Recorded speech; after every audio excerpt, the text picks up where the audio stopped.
ओम नमो भगवते वासुदेवाय। प्रिय भक्तों, आइए सुनते हैं श्रीमद् भागवत महापुराण की कथा। प्रिय भक्तों, आज की कथा में हम श्रीमद् भागवत महापुराण के तृतीय स्कंद के द्वितीय अध्याय की कथा श्रवण करेंगे, जिसमें हम वर्णन करेंगे उद्धव जी द्वारा भगवान की बाल लीलाओं का वर्णन एवं तृतीय अध्याय भगवान के अन्य लीला चरित्रों का वर्णन। श्री सुखदेव जी कहते हैं, जब विदुर जी ने परम भक्त उद्धव से इस प्रकार उनके प्रियतम भगवान श्री कृष्ण से संबंध रखने वाली बातें पूछी, तब उन्हें अपने स्वामी का स्मरण आया और वे हृदय भर आने के कारण कुछ भी उत्तर ना दे सके। जब वे 5 वर्ष के थे, तब बालकों की तरह खेल में ही श्री कृष्ण की मूर्ति बनाकर उसकी सेवा पूजा में ऐसे तन्मय हो जाते थे कि कलेवे के लिए माता के बुलाने पर भी उसे छोड़कर नहीं जाना चाहते थे। अब तो दीर्घ काल से उन्हीं की सेवा में रहते रहते ये बूढ़े हो चले थे। अतः विदुर जी के पूछने से उन्हें अपने प्यारे प्रभु के चरण कमलों का स्मरण हो आया। उनका चित्त विरह से व्याकुल हो गया। फिर वे कैसे उत्तर दे सकते थे। उद्धव जी श्री कृष्ण के चरणारविंद मकरंद सुधा से सराबोर होकर 2 घड़ी तक कुछ भी नहीं बोल सके। तीव्र भक्ति योग से उसमें डूबकर वे आनंद मग्न हो गए। उनके सारे शरीर में रोमांच हो आया तथा मुंदे हुए नेत्रों से प्रेम के आंसुओं की धारा बहने लगी। उद्धव जी को इस प्रकार प्रेम प्रवाह में डूबे हुए देखकर विदुर जी ने उन्हें कृतकृत्य माना। कुछ समय बाद जब उद्धव जी भगवान के प्रेम धाम से उतरकर पुनः धीरे धीरे संसार में आए, तब उन अपने नेत्रों को पहुंचकर भगवत लीलाओं का स्मरण हो आने से विस्मित हो विदुर जी से इस प्रकार कहने लगे। उद्धव जी बोले, विदुर जी, श्री कृष्ण रूप सूर्य के छिप जाने से हमारे घरों को काल रूप अजगर ने खा डाला है। वे श्रीहीन हो गए हैं। अब मैं उनके क्या कुशल सुनाऊं। ओह, यह मनुष्य लोक बड़ा ही अभागा है। इसमें भी यादव तो नितांत भाग्यहीन हैं, जिन्होंने निरंतर श्री कृष्ण के साथ रहते हुए भी उन्हें नहीं पहचाना। जिस समय अमृतमय चंद्रमा के समुद्र में रहते समय मछलियां उन्हें नहीं पहचान सकी थीं, यादव लोग मन के भाव को ताड़ने वाले बड़े समझदार और भगवान के साथ एक ही स्थान में रहकर क्रीड़ा करने वाले थे। तो भी उन सबने समस्त विश्व के आश्रय सर्व अंतर्यामी श्री कृष्ण को एक श्रेष्ठ यादव ही समझा। किंतु भगवान की माया से मोहित इन यादवों को और इनसे व्यर्थ का वैर ठानने वाले शिशुपाल आदि के अवहेलना और निंदा सूचक वाक्यों से भगवत प्राण महानुभावों की बुद्धि भ्रम में नहीं पड़ती थी। जिन्होंने कभी तप नहीं किया, उन लोगों को भी इतने दिनों तक दर्शन देकर अब उनकी दर्शन लालसा को तृप्त किए बिना ही वे भगवान श्री कृष्ण अपने त्रिभुवन मोहन श्री विग्रह को छिपाकर अंतर्ध्यान हो गए ही। और इस प्रकार उन्होंने मानो उनके नेत्रों को ही छीन लिया है। भगवान ने अपनी योग माया का प्रभाव दिखाने के लिए मानव लीलाओं के योग जो दिव्य श्री विग्रह प्रकट किया था, वह इतना सुंदर था कि उसे देखकर सारा जगत तो मोहित हो ही जाता था। वे स्वयं भी विस्मित हो जाते थे। सौभाग्य और सुंदरता की पराकाष्ठा भी थी उस रूप में। उससे आभूषण अंगों के गहने भी विभूषित हो जाते थे। धर्मराज युधिष्ठिर के राजसूय यज्ञ में जब भगवान के उस नैनाभिराम रूप पर लोगों की दृष्टि पड़ी थी, तब त्रिलोकी ने यही माना था कि मानव सृष्टि की रचना में विधाता की जितनी चतुराई है, सब इसी रूप में पूरी हो गई है। उनके प्रेम पूर्ण हास्य विनोद और लीलामय चितवन से सम्मानित होने पर ब्रजबालाओं की आंखें उन्हीं की ओर लग जाती थीं और उनका चित्त भी ऐसा तल्लीन हो जाता था कि वे घर के काम धंधों को अधूरा ही छोड़कर जड़ पुतलियों की तरह खड़ी रह जाती थीं। चराचर जगत और प्रकृति के स्वामी भगवान ने जब अपने शांत रूप महात्माओं को अपने ही घोर रूप असुरों से सताए जाते देखा, तब वे करुणाभाव से द्रवित हो गए और अजन्मा होने पर भी अपने अंश बलराम जी के साथ काष्ठ में अग्नि के समान प्रकट हुए। अजन्मा होकर भी वसुदेव जी के यहाँ जन्म लेने की लीला करना, सबको अभय देने वाले होने पर भी मानो कंस के भय से ब्रज में जाकर छिपा रहना और अनंत पराक्रमी होने पर भी काल्य वन के सामने मथुरापुरी को छोड़कर भाग जाना, भगवान की ये लीलाएं याद आ आकर मुझे बेचैन कर डालती हैं। उन्होंने जो देवकी वसुदेव की चरण वंदना करके कहा था, पिताजी माताजी, कंस का बड़ा भय होने रहने के कारण मुझे आपकी कोई सेवा न बन सकी। आप मेरे इस अपराध पर ध्यान न देकर मुझ पर प्रसन्न हो। श्री कृष्ण की ये बातें जब याद आती हैं तब आज भी मेरा चित्त अत्यंत व्यथित हो जाता है। जिन्होंने काल रूप अपने भ्रकुट विलास से ही पृथ्वी का सारा भार उतार दिया था, उन श्री कृष्ण के पाद पराग का सेवन करने वाला ऐसा कौन पुरुष है जो उसे भूल सके। आप लोगों ने राजसूय यज्ञ में प्रत्यक्ष ही देखा था कि श्री कृष्ण से द्वेष करने वाले शिशुपाल को वह सिद्धि मिल गई जिसकी बड़े बड़े योगी भली भांति योग साधना करके स्पृहा करते रहते हैं। उनका विरह भला कौन सह सकता है। शिशुपाल के ही समान महाभारत युद्ध में जिन दूसरे योद्धाओं ने अपनी आंखों से भगवान श्री कृष्ण के नैना विराम मुख कमल का मकरंद पान करते हुए अर्जुन के बाणों से बिंदकर प्राण त्याग किया, वे पवित्र होकर सब के सब भगवान के परम धाम को प्राप्त हो गए। स्वयं भगवान श्री कृष्ण तीनों लोकों के अधीश्वर हैं, उनके समान भी कोई नहीं है, उनसे बढ़कर तो कौन होगा। वे अपने स्वतः सिद्ध ऐश्वर्य से ही सर्वदा पूर्ण काम हैं। इंद्र आदि असंख्य लोकपालगण नाना प्रकार की भेंटें लाला कर अपने अपने मुकुटों के अग्रभाग से उनके चरण रखने की चौकी को प्रणाम किया करते हैं। विदुर जी, वे ही भगवान श्री कृष्ण राज सिंहासन पर बैठे हुए उग्रसेन के सामने खड़े होकर निवेदन करते थे, देव हमारी प्रार्थना सुनिए। इसके उनके इस सेवा भाव की याद आते ही हम जैसे सेवकों का चित्त अत्यंत व्यथित हो जाता है।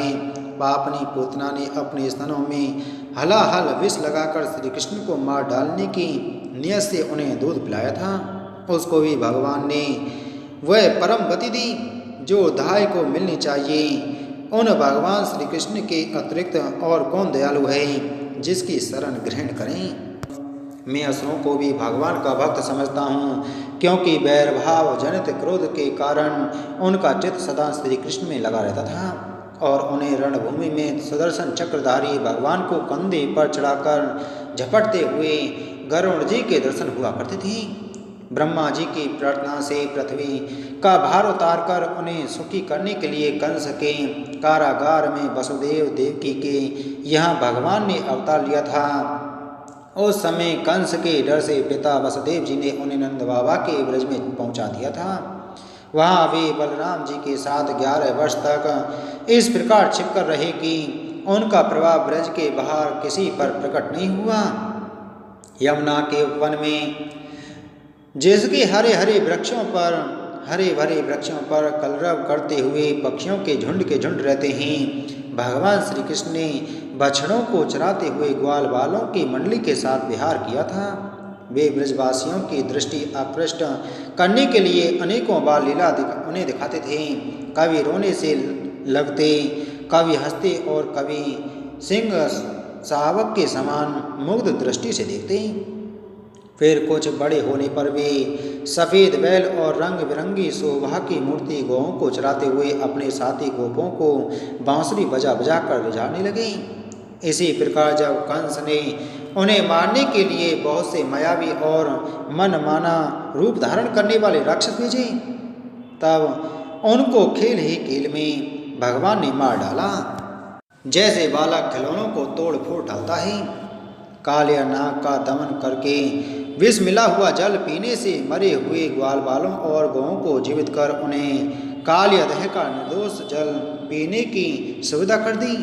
भगवान श्री कृष्ण ने बड़े हुए धन का सदव्यय कराने की इच्छा से श्रेष्ठ ब्राह्मणों के द्वारा नंद बाबा से गोवर्धन पूजा रूप गौ यज्ञ करवाया। भद्र, इससे अपना मान भंग होने के कारण जब इंद्र ने क्रोधित होकर ब्रज का विनाश करने के लिए मूसलाधार जल बरसाना आरंभ किया, तब भगवान ने कर्णावश खेल ही खेल में छते के समान गोवर्धन पर्वत को उठा लिया और अत्यंत घबराए हुए ब्रजवासियों की तथा उनके पशुओं की रक्षा की। संध्या के समय जब सारे वृंदावन में शरद के चंद्रमा की चांदनी छिटक जाती, तब श्री कृष्ण उसका सम्मान करते हुए मधुर गान करते और गोपियों के मंडल की शोभा बढ़ाते हुए उनके साथ रास विहार करते। इति श्रीमद्भागवते महापुराणे परमहंस्या संहितया तृतीय स्कंधे विद्रोह उद्धव संवादे द्वितीय अध्याय संपूर्ण। उद्धव जी कहते हैं, इसके बाद श्री कृष्ण अपने माता पिता देवकी वसुदेव को सुख पहुँचाने की इच्छा से बलदेव जी के साथ मथुरा पधारे और उन्होंने शत्रु समुदाय के स्वामी कंस को ऊंचे सिंहासन से नीचे पटक कर था उसके प्राण लेकर उसकी लाश को बड़े जोर से पृथ्वी पर घसीटा। सांदीपनि मुनि के द्वारा एक बार उच्चारण किए हुए सांगोपांग वेद का अध्ययन करके दक्षिणा स्वरूप उनके मरे हुए पुत्र को पंचजन नामक राक्षस के पेट से यमपुरी से लाकर दे दिया।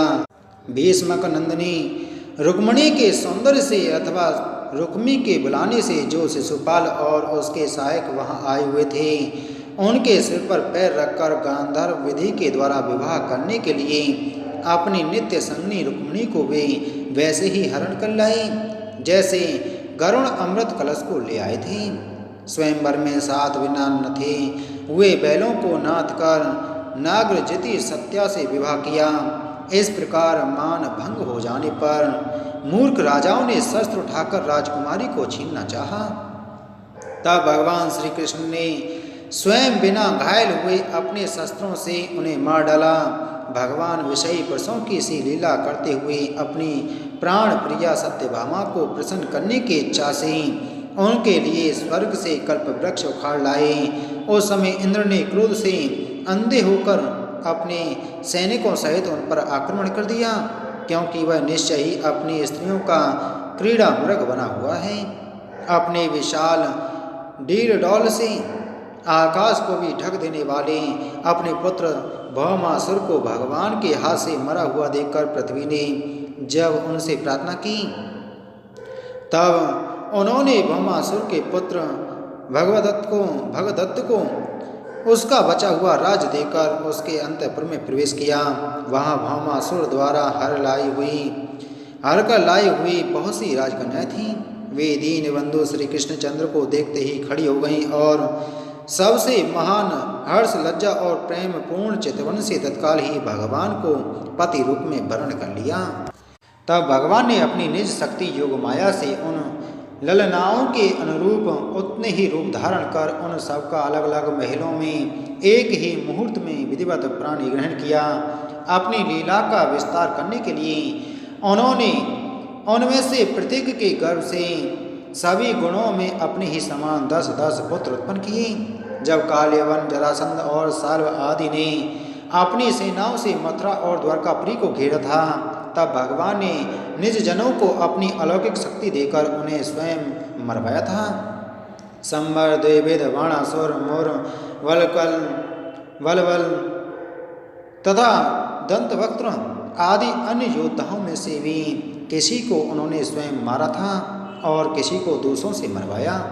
इसके बाद उन्होंने आपके भाई धृतराष्ट्र और पांडु के पुत्रों का पक्ष लेकर आए हुए राजाओं का भी संहार किया, जिनके सेना सहित कुरुक्षेत्र में पहुंचने पर पृथ्वी डगमगाने लगी थी। कर्ण, दुशासन और शकुनी की खोटी सलाह से जिसकी आयु और स्त्री दोनों ही नष्ट हो चुकी थी, तथा भीमसेन की गदा से जिनकी जांघ टूट चुकी थी, उस दुर्योधन को अपने सारथियों के सहित पृथ्वी पर पड़ा देखकर भी उन्हें प्रसन्नता न हुई। वे सोचने लगे, यदि द्रोण, भीष्म, अर्जुन और भीमसेन के द्वारा इस 18 अक्षौणी सेना का विपुल संहार हो भी गया, तो इससे पृथ्वी का कितना भार हल्का हुआ। अभी तो मेरे अंशरूप प्रद्युम्न आदि के बल से बड़े हुए यादवों का दुसह दल बना ही हुआ है। जब वे मधुपान से मतवाले हो लाल लाल आंखें करके आपस में लड़ने लगेंगे, तब उससे भी इनका नाश होगा। इसके सिवा और कोई उपाय नहीं है। असल में मेरे संकल्प करने पर वे स्वयं ही अंतर्धान हो जाएंगे। यूँ सोचकर भगवान ने युधिष्ठिर को अपनी पैतृक राजगद्दी पर बिठाया और अपने सभी सगे संबंधियों को सत्पुरुषों का मार्ग दिखाकर आनंदित किया। उत्तरा के उदर में जो अभिमन्यु ने पुरुवंश का बीज स्थापित किया था, वह भी अश्वत्थामा के ब्रह्मास्त्र से नष्ट सा हो चुका था, किंतु भगवान ने उसे बचा लिया। उन्होंने धर्मराज युधिष्ठिर से 3 अश्वमेध यज्ञ करवाए और वे भी श्री कृष्ण के अनुगामी होकर अपने छोटे भाइयों की सहायता से पृथ्वी की रक्षा करते हुए बड़े आनंद से रहने लगे। विश्वात्मा श्री भगवान ने भी द्वारकापुरी में रहकर लोक और वेद की मर्यादा का पालन करते हुए सब प्रकार के भोग भोगे, किंतु सांख्य योग की स्थापना करने के लिए उनमें कभी आसक्त नहीं हुए। मधुर मुस्कान, रेशमयी चितवन, सुधामयी वाणी, निर्मल चरित्र तथा समस्त शोभा और सुंदरता के निवास अपने से विग्रह से लोक परलोक और विशेषतया यादवों को आनंदित किया तथा रात्रि में अपनी प्रियाओं के साथ क्षणिक अनुराग युक्त होकर समयोचित विहार किया और इस प्रकार उन्हें भी सुख दिया। इस तरह बहुत वर्षों तक विहार करते करते उन्हें गृहस्थ आश्रम संबंधी भोग सामग्रियों से वैराग्य हो गया। ये भोग सामग्रियाँ ईश्वर के अधीन हैं और जीव भी उन्हीं के अधीन है। जब योगेश्वर भगवान श्री कृष्ण को ही उनसे वैराग हो गया, तब भक्तियों के द्वारा उनका अनुगमन करने वाला भक्त तो उनका विश्वास ही कैसे करेगा। एक बार द्वारकापुरी में खेलते हुए यदुवंशी और भोजवंशी बालकों ने खेल खेल में कुछ मुनीश्वरों को चढ़ा दिया। तब यादव कुल का नाश ही भगवान को अभीष्ट है, यह समझकर उन ऋषियों ने बालकों को श्राप दे दिया। इसके कुछ ही महीने बाद भाई विवश वृष्णिभोग और अंधकवंशी यादव बड़े हर्ष से रथों पर चढ़कर प्रवास क्षेत्र को गए। वहाँ स्नान करके उन्होंने उस तीर्थ के जल से पितर देवता और ऋषियों का तर्पण किया तथा ब्राह्मणों को श्रेष्ठ गोएं दी। उन्होंने सोना चांदी, सैया, वस्त्र, मृग चर्म, कंबल, पालकी, रथ, हाथी, कन्याएं और ऐसी भूमि जिससे जीविका चल सके तथा नाना प्रकार के सरस अन्न भी भगवत अर्पण करके ब्राह्मणों को दिए। इसके पश्चात गौ और ब्राह्मणों के लिए ही प्राण धारण करने वाले उन वीरों ने पृथ्वी पर सिर टेककर उन्हें प्रणाम किया। इति श्रीमद्भागवते महापुराणे परमहंस संहिताया तृतीय स्कंदे विद्रोह उद्धव संवादे तृतीय अध्याय संपूर्णम। बोलो श्रीमद्भागवत महापुराण की जय। बोलो श्री कृष्णचंद्र भगवान की जय।